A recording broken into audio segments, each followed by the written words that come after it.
Hola, buenas noches. Bienvenidos a esta 15ª ya edición de Causa y Efecto. Siempre con César Gutiérrez. ¿Cómo está César? Buenas noches. Buenas noches, Daniel. ¿Qué tal? Complicada discusiones por dos temas que creo que hoy día lo desarrollaremos, ¿no? Sí, sí, sí.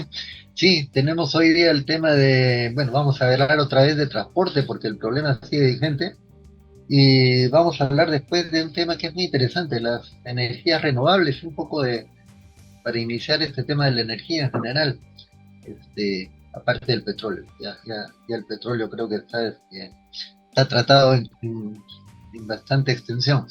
Eh, los transportistas han anunciado un paro indefinido, entiendo, para el 23. Sí, para el día 23, originalmente hablaban del 16 de noviembre, pero hoy día han anunciado que lo adelantan para el 23, ¿no? Y sería 23 de octubre, indefinido. 23 de octubre, o Sí, sea, de el octubre. miércoles. Sería indefinido o por un tiempo. Hablan de paro, por ahí hablan indefinido. Lo que pasa es que hay diversidad de agremiaciones, no se ponen de acuerdo, pero bueno, empecemos que fuera un paro nacional que lleva bastante, ¿no? Eso quiere decir que sigue el problema de las extorsiones y todo lo demás que están afectando a los transportistas, ¿no es cierto? Y el estado de emergencia que se proclamó no ha tenido efecto. Entiendo. Sí, pues, digamos, las extorsiones son permanentes, se veía a nivel urbano, ¿no? En Lima y en provincias, pero ayer hubo un ataque a un bus interprovincial de una agencia que se llama Perú Bus, creo que tú la conoces, que va de Lima a Ica. Claro, Eh, claro. ha habido disparos sobre el bus. Felizmente no ha habido fallecidos, pero ya ponen alerta que estamos hablando también del transporte interprovincial en carreteras, que no tendría nada extraño que nuevamente incursionen en el tema de la extorsión a estas líneas de pasajeros de provincias. No sería nada raro y desgraciadamente es esperable porque tal vez sea más fácil incluso extorsionar en las carreteras que en la capital. Y por una época eran los asaltos, pero ahora bien las extorsiones, ¿no? O sea, paga un cupo periódicamente, que podría ser semanal o diario, si no, no te dejo operar, ¿no? No Y te acá dejo operar. ya no es que te robo, sino que acá no solamente me pagas, y si no, mato gente, ¿no? Choferes, cobradores, pasajeros. Entonces hemos llegado a ese nivel. Pero, ¿qué es lo que... Bueno, ya vimos la vez que tratamos este tema que el gobierno no está haciendo nada aparte de palabras o declaraciones. Pero no es un problema que ha llegado hasta este punto y en este punto ya la solución no es fácil, ¿ah? Porque esto ya es una extensión Ahora, lo que pasa es muy que grande de la violencia. la gente reclama un par de temas, Daniel, los transportistas sobre el terrorismo urbano y sobre la ley de crimen organizado. Y a raíz de esas reivindicaciones, reclamos, ahora se les ha terruqueado, ¿no? Entonces ya reclamar este ruco, ya pertenece a un grupo violentista, y eso ha empezado la defensa del gobierno, seguido por determinados partidos políticos, ¿no? Pero ¿en qué sentido serían terrucos los transportistas mismos? Claro, porque dice que son gente violentista, que está buscando crear el caos, y que la finalidad que hay de trasfondo es debilitar al gobierno y hacer acciones violentas en la ciudad. Así que lo empezaron a terruquear, que es la mejor receta que tiene el gobierno para cada protesta de que tomó el mando en octubre del 2023, de O sea, 2020, en según el diciembre. gobierno, esto sería parecido al paro que terminó con el gobierno, casi terminó con el gobierno de Allende, Chile. Sí, Quieren claro. asimilar esto a eso, Claro, la cosa es que el gobierno de Allende fue un paro promovido, manejado por la CIA, financiado incluso por la CIA. ¿no? Y luego pues los grupos de derecha se alinearon, promovieron esto. Pero mira, hay una cifra interesante. Yo estuve trabajando algunos temas de los transportistas en el 2021, porque el 2021 en plena campaña electoral, en abril, hubo un paro también. Y en ese paro participaron agencias de transporte de pasajeros eh, importantes interprovinciales. Yo me puse a analizar el tema porque me convocaron algunos partidos políticos para que le diera opinión. Precisamente fue Avanza País y la opinión se le dio a Hernando de Soto y su gente, que ahora está en el Congreso. Mira, hay una cifra sorprendente. En el caso de las empresas de transporte interprovincial de pasajeros, hay cerca de 4.000 empresas y hay 18.000 unidades de buses aproximadamente. Entonces, como que la diversidad de empresas y la cantidad promedio de buses por empresa es bien baja, ¿no? Cuatro o cinco empresas o cinco Sí, buses por claro. empresa. Y en el caso del transporte de carga, la cosa es mucho más dramática. Hay cerca de 100.000 empresas y 300.000 unidades de transporte. O sea, más o menos una empresa, tres unidades. Esa diversidad que luego se subdivide en gremios de transporte, que también se ha multiplicado, hace que no haya una unanimidad de un paro, ¿no? Ya no ha pasado la historia, los paros cuando se reclamaba por el precio del pasaje que era regulado, y había pues líderes de transportes que eran muy identificados, ¿no? Sin embargo, ahora ya tú no los identificas, hay demasiada diversidad y eso no hace que haya un reclamo contundente y fácilmente se le politice. Sin embargo, el paro de la semana pasada ha sido relativamente exitoso, ¿no? Sí, bastante exitoso. Ahora, el dato que das es interesante porque esto significa entonces que la rentabilidad del sector no es alta. Claro, ahora, pero sabes que también la precariedad de las empresas es alta porque la mayoría de estos empresarios que son pequeños, salvo algunas líneas grandes o empresas grandes, eh, están altamente endeudados y que empiezan a trabajar con un precio predatorio de su propio servicio. Por ejemplo, el 35% de sus costos es combustible. Creo que es altísimo, ¿no? Y los gobiernos han ido dando medidas que la verdad que es un paliativo al problema. Mira, en el gobierno del APRA se dieron tímidamente una devolución del impuesto selectivo al consumo al diésel de los transportistas de pasajeros y de carga que utilizan diésel interprovincial. Empezó devolviéndose el 20%. Y a partir del 2023, eso ha ido progresivamente. El propio gobierno ha procedido un par de medidas más, con Humala también, con PPK no se dieron, en un periodo corto, pero ya hemos llegado que el 2023 se le está devolviendo el 70% del impuesto selectivo al consumo al diésel. O sea, prácticamente ya queda una cantidad muy pequeña a la recaudación estatal.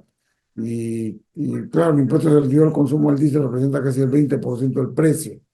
Entonces, los gobiernos han ido cediendo en la recaudación de impuestos a los combustibles, sin embargo, es un mercado bastante imperfecto, porque hay mucha concentración pues, de operadores de venta de combustibles.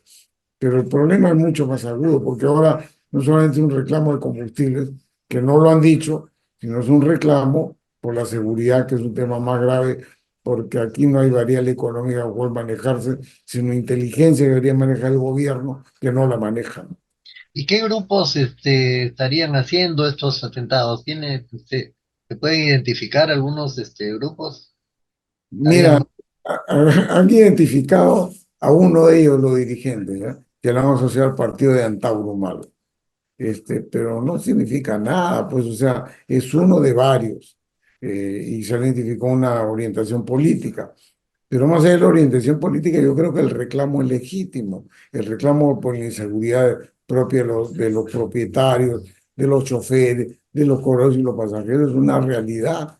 Entonces, el reclamo de ese punto de vista es completamente legítimo a un gobierno incompetente que no maneja nada, ¿no?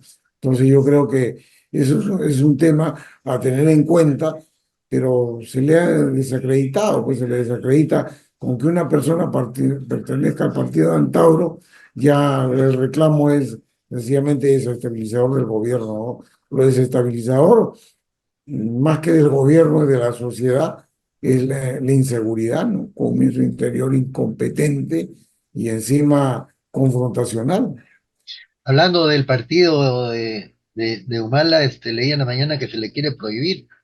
Que no sé sobre qué base se le puede prohibir, pero No, no, Dice, se le ha dicho, es un atentado, atenta contra la democracia, decía, creo. sí, mira, y es bien curioso, es un tema y relacionado con el transporte, con la política, porque el que inicia la denuncia es la fiscalía, Sí, y eso está en la Corte Suprema, ya casi al voto, en la cual se dice pues que es un partido violentista, que va contra la comunidad LGTBIQ+, que está atenta contra los derechos fundamentales, ya, ok. Eso va al Ministerio Público. Y el discurso de Antauro a veces pues de esa naturaleza. Pero no sé si eso amerita la cancelación de una inscripción en el registro de organizaciones políticas. Pero el propio partido, el pasado 5 de octubre, o sea, hace pocos días, ha expulsado a Antauro Humala del partido, lo cual crea que una situación, claro, el partido quiere salvarse, Antauro, que es el líder, aunque no es propietario del partido, sencillamente ya está fuera. Y eso en el contexto electoral pone en una situación en la pregunta que Antagola, porque tengo entendido que la ley electoral permite postular en una plancha presidencial si estás inscrito y las inscripciones se cerraron. Entonces, esto es manejado por los opositores, sobre todo la derecha, que le tiene mucho miedo a un Tauro. claro, porque, a ver, al margen de de las opiniones que se puedan tener sobre Antauro Humala, el hecho de prohibir un partido es una mala señal, porque hoy día es un criterio, mañana puede ser otro, y esto se convierte en que solo pueden participar los que a mí me gustan. Claro, Eh, ahora, mira, pero Antauro, que no es tan ingenuo como creen, si bien es cierto, su partido, él era el candidato, estaba inscrito, en el partido él no está inscrito en otro partido, no podría inscribirse, tiene dos planes B, porque un plan B es Juntos por el Perú, que tiene inscripción, que está Roberto Sánchez, que ha sido ministro digamos, en la época de Pedro Castillo y ahora es congresista, es un partido. Y el otro es Obras, porque tiene una gran relación partido de Obras de Ricardo Huelmo, en la sí, cual una persona cercana a él, que es Daniel Barragán, que ha sido ministro de Defensa en la época de Castillo, es el secretario general. Entonces, si bien es cierto, no podría candidatar a la presidencia, tranquilamente puede encabezar la lista al Senado o la lista a diputados. Y pues tener un arrastre lo tendrías tú en un buen recaudo en el Parlamento. Y eso es lo que creo que no están mirando todos aquellos que buscan un veto porque le tienen miedo, ¿no? Yo creo que en la democracia el miedo hay que tenerlo en el debate político, no porque discrepe de ideas. pero esto ya estamos hablando de política, y está bien. ¿Cuál es el espectro político entonces en el que se mueven los políticos peruanos? De la derecha entre la derecha y Antauro, ¿no hay nada políticamente más presentable, digamos, para decirlo de una manera? Claro, digamos lo que podríamos decir centro asociado a la socialdemocracia Claro, es desaparecido. ha Eh, desaparecido el centro, sí, es verdad. Desaparecido, por ejemplo, el APRA representaba eso. Yo recuerdo cada vez que hablo de estos temas, que cuando Alan García, por ejemplo, es sometido a una persecución después de su primer gobierno, la Internacional Socialista salió en su defensa. Y la Internacional Socialista viendo al APRA como un partido socialdemócrata. Pero hoy día el APRA no se pone de acuerdo. Yo lo veo más a la derecha que un partido socialdemócrata. Y por eso el centro ha desaparecido. Entonces, y a los partidos que en cierta forma se asemejan a la socialdemocracia, como el partido de Morado o el partido que en el cual está inscrito Marisol Perestello, ya también los han etiquetado como si fuera izquierda radical y viene la etiqueta de caviar y caviar sinónimo de izquierda radical, lo cual no es cierto, pero están muy disminuidos y eso hace que prácticamente no exista centro, ¿no? Lo que pasa es que con ese panorama las elecciones se presentan muy inciertas, ¿no? Porque, digamos, la derecha que conocemos, que es una derecha que incluso ideológicamente es muy pobre, no es una derecha ideológica en el sentido que tenga un programa basado en una doctrina, etcétera, sino es simplemente el ganar lo más que se pueda a costa de todos o de muchos. Se necesitaría así un movimiento como lo que alguna vez se supone que fue el APRA. Tienes razón, el APRA dejó de ser un partido de izquierda y algunos de sus representantes tienen un discurso que podría encajar perfectamente en el discurso de la derecha, ¿no? Lo vimos cuando estaba lo de Castillo y un miembro prominente del APRA da discursos hablando del comunismo y tonterías por el estilo, sin tener demasiado conocimiento, pero esos son los representantes del APRA que han quedado. El APRA creo que ni siquiera tiene inscripción, no tiene inscripción ya, tendría que renovar su Sí, inscripción, sí, no sé. porque una inscripción, mira, esas inscripciones que fueron con 25.000 firmas válidas, Sí, costó mucho al APRE, le costó mucho al propio Partido Popular Cristiano, con lo cual son dos partidos que muestran una gran debilidad. sí, claro. Y ahora, digamos, partidos como el Fujimorismo, que en el Congreso eliminaron estas primarias que habían, que justamente las primarias exigían un número de votos o personas que fueran a votar en las primarias para participar en la elección, eso fue anulado. Entonces todos participan, pero ¿eso a qué contribuye? A que cuando ocurren las elecciones generales, muy poco van a alcanzar el 5%, ¿ah? Y ahí ha cambiado la situación, porque la próxima reconocimiento de inscripción se saca con 750.000 firmas. Entonces, yo no sé qué es lo que va a pasar. Se están suicidando los partidos y lamentablemente pues hay una polarización Ese que es el va. problema. Y La esa polarización polarización es, es el terreno económico, Daniel. El sí, terreno económico y una cosa que nos compete el tema energético para hablar de un tema que habíamos planteado para hoy día, que es el caso de las energías renovables. Ahí también hay exactamente. una gran polarización, ¿no? El tema de las energías renovables es un tema que no se había tratado, pero es muy importante. Y lo vamos a tratar después de esta pequeña pausa. Regresamos.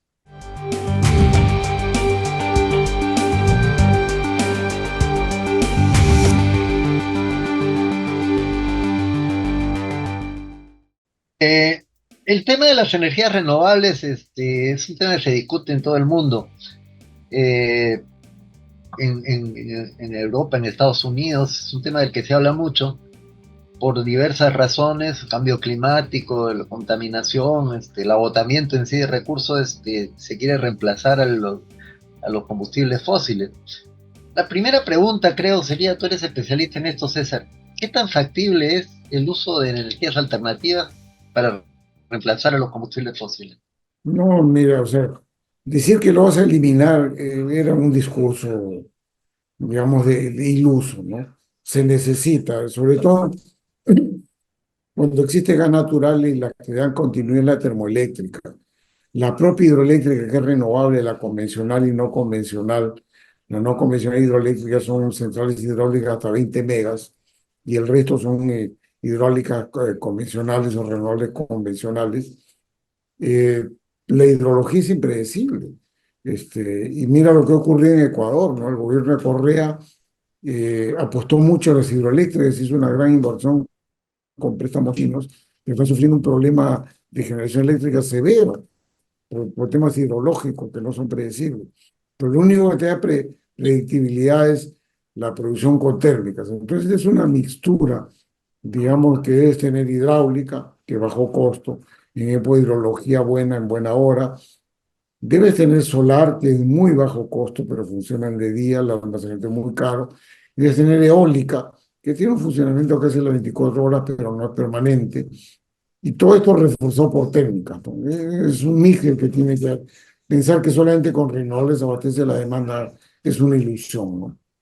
O sea, tú a veces visitas otras ciudades y ves paneles solares por todas partes, han llenado mucho de paneles solares, pero aún así no es suficiente eso para reemplazar al combustible fósil. Ahora, ¿cuál es la realidad del petróleo y del gas? ¿Hasta cuándo hay petróleo y gas? Porque siempre se dice ya se va a acabar, se termina, 2040, Hablemos 2050. localmente, internacionalmente, por supuesto que el horizonte es mucho. Creo que estamos hablando de una centuria fácilmente, ¿no? Yo también pienso así. Pero localmente, mira, preocupa mucho el gas, Daniel, porque el gas representa como capacidad instalada casi el 50% de la oferta. Es el que te garantiza la cobertura cuando hay carencias por el resto de energía. Pero en el gas, hoy día el lote 88 que produce por mercado local, su horizonte es 18 años. Estamos hablando de comparar las reservas que está en el libro de reserva del ministerio versus la demanda del gas. Esa es la comparación. Aquí no estamos suponiendo nada. Eso es 18 años. y de la demanda del gas el 60% es electricidad. Entonces, acá sí hay un problema local por la baja, digamos, el espacio corto del horizonte de la gasífera. Es un termoeléctrico a gas lo que mira para invertir es 20 años, ya no hay 20 años.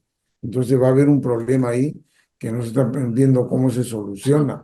La exploración petrolífera y gasífera prácticamente ha desaparecido, ¿no? Está paralizado ese sector, sí. Está paralizado. Si no es gas bueno, y cómo juegan entonces en el Perú estas energías alternativas? ¿Tenemos algún tipo de producción de eso, no? Hay un problema que también ha actuado, lo que llaman los fósiles, yo les he llamado, y los critico mucho, porque han actuado con mucha arbitrariedad. Mira, utilizando definiciones de la regulación eléctrica que corresponde a los 90 cuando las renovables no existían, las solares, por ejemplo, no pueden contratar con la distribuidora de electricidad. Los solares no pueden contratar con clientes independientes, y le han puesto ciertas restricciones de carácter normativo. Entonces, las solares, la única forma que pueden entrar es que sea una subasta y en la subasta le garantiza una cuota de cobertura de la demanda. Pero no hay subastas hace 8 años. Entonces, las solares que tienen un precio muy bajo, es casi un tercio de la energía normal, que podrían funcionar tranquilamente de día, la petición es que le dé un horario diurno, que son bastante predecibles en horario diurno y que podrían cubrir parte de la demanda a bajo costo. Pero los fósiles le niegan eso, y eso sí me parece un exceso. No, no voy a cuantificar que las solares van a trabajar de noche, porque es una irrealidad, pero negarle que operen de día, donde son bastante predecibles y de precio muy bajo, es un exceso. Y ese exceso lo están manejando los termoeléctricos a gas natural y el productor de gas natural, cuando el horizonte de 18 años. Ese es el gran problema hoy día, que en el Congreso está paralizado, ¿no? Ahora, eso me lleva a otra pregunta que está ligada a lo que estás diciendo. La factura de la luz, o sea, para decirlo en términos más coloquiales, por- es cara en el Perú. Es cara el costo de la energía eléctrica en el Perú. Tengo entendido que la manera de calcularlo es con el método de costo marginal, ¿no es cierto? Se calcula el precio en función al último recurso utilizado, ¿es así? Y si el último recurso utilizado es el más caro, entonces eso aumenta la factura para el consumidor. Claro, ahora, pero en términos reales es el cálculo teórico que casi ya no tiene efecto, ¿ya? Porque a partir del año 2016, 2006, no 2016, 2006, estoy de vigencia de 18 años, se creó un nuevo mecanismo, que era los productores para vender a los distribuidores, que es lo que atienden a los clientes, un distribuidor, por ejemplo, Luz del Sur, un distribuidor es lo que se llama antes el norte, después se llama el distribución, hoy día se llama Luz Electricidad. Ellos son los que compran a los productores para atender a los clientes. Entonces, ¿qué es lo que se creó? Un mecanismo de licitaciones. Un distribuidor que quiere comprar convoca a los productores que en licitación entran y fijan un precio reajustable en el tiempo, pero en competencia, por un horizonte de 20 años. Eso hizo que los precios fueran muy competitivos, pero el problema es la fórmula de reajuste. Y la fórmula de reajuste del precio original tiene mucho de inflación americana, tiene mucho de tipo de cambio, tiene mucho de inflación peruana, eso es lo que realmente hacen que el precio eh, se haya incrementado en los últimos años, sobre todo en la época de inflaciones altas. Pero el costo marginal es un cálculo teórico aplicable solamente a las transacciones de corto plazo. Es decir, yo soy un productor hidroeléctrico, por ejemplo, y le vendo a una distribuidora de electricidad, pero hoy día la hidrología me fue mal. No tengo la cantidad que prometí para vender. Tengo que comprar en el mercado para venderte. ¿Y a quién le compro? A alguien que le sobra, que es un termoeléctrico. La transacción de ese hidroeléctrico con un termoeléctrico se hace a costo marginal, pero para cubrir cuotas muy pequeñas de la demanda. Entonces, y el costo marginal es una teoría aplicable a pequeñas transacciones, pero que en términos reales el precio está determinado por estas licitaciones en competencia de productores con con distribuidores, ¿no? Así fija el Pero precio. el costo de la factura en el Perú comparado con otros países es alto, es bajo, mediano. ¿Cómo lo Es calificarías? que hay mucha distorsión. La pregunta es cómo, con quién nos comparamos, ¿no?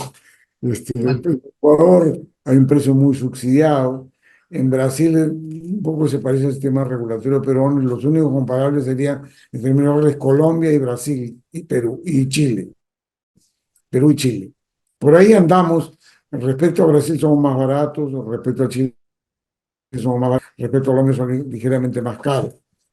Pero no nos podemos comparar con Ecuador, no nos podemos comparar con Bolivia, no nos podemos comparar con otros países. Comparables son solamente con los países que te he mencionado.